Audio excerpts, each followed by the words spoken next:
I'm sure many of you, just like me, love to play with Legos. We love to get that set and follow the instructions and build something wonderful that we can step back from and admire, or even just to enjoy playing with. Sometimes it's just the building process that we really like. But the thing about the building of a Lego set is that once you build it, it's yours, and you can choose to do with it whatever you please. You can choose to keep it the way that it is. You're the one who can make changes to it, or you can break it the whole way down and make something brand new.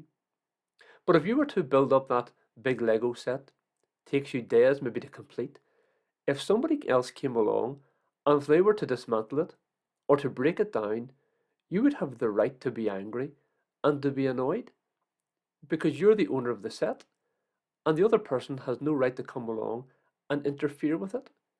If you like, you're the one who makes the rules when it comes to something that belongs to you. And it's the same when it comes to God's creation. God is the creator, the maker of all things, and therefore he is the one who has the right to make the rules, the right to make the laws about how that universe, how that world works, how the people that he made, how they should interact with one another. But the big problem in the world that God has made is sin came into the world due to disobedience. The disobedience of Adam, the first created man. He disobeyed God by taking of the fruit that God said that nobody should take from it.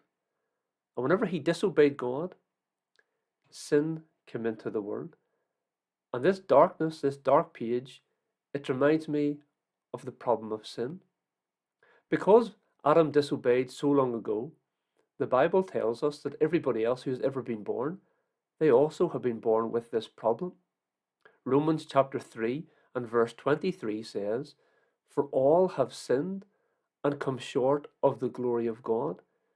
Everyone falls far short of God's perfect, holy standard.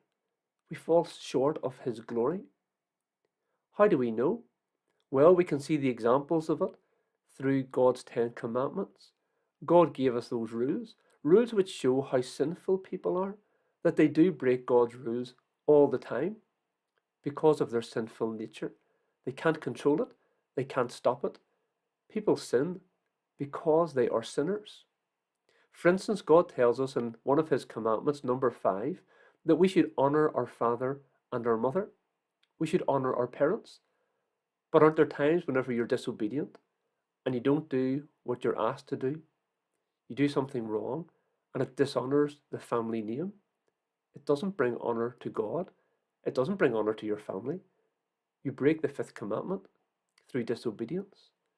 Commandment number 10, you shouldn't covet, not to want things that other people have, to be jealous of things that other people own. Sometimes we see things that other people receive by way of presents, maybe at Christmas or their birthday. Maybe they bring the latest technology, the latest gift into school, and you see it and you're jealous and you want it for yourself, and you covet. You covet through the things that you see. You always want more, not happy with the way things are. God says, commandment number 8, that you shouldn't steal. So often we break this commandment also. Maybe standing in the queue at the dinner line and you want to push your way forward to get ahead of somebody else. You steal a position in the row. That is also an example of stealing. Or maybe you take something off someone's desk or pencil case and you put it in your own school bag or your pocket and you take it away. Stealing is taking anything, no matter how big or no matter how small. And the Bible says these are just examples of sin. It's part of your nature. It's in your life. You sin from the day that you're born. It's sin that keeps you away from God. It's sin that keeps you out of heaven. Because sin is breaking God's rules. It's always against him. Yes, it's sad and sometimes we're sorry whenever we break our parents' rules at home. It's sad and sometimes we can be sorry whenever we take something which doesn't belong to us and we say sorry to that person. But the real big problem is those sins are always against God. It's always against him. And therefore, it's sin that keeps you out of heaven.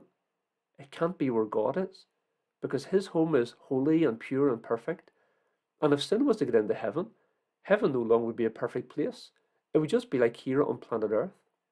So you see, there's a big, big problem. It's your sin that separates between you and the holy God.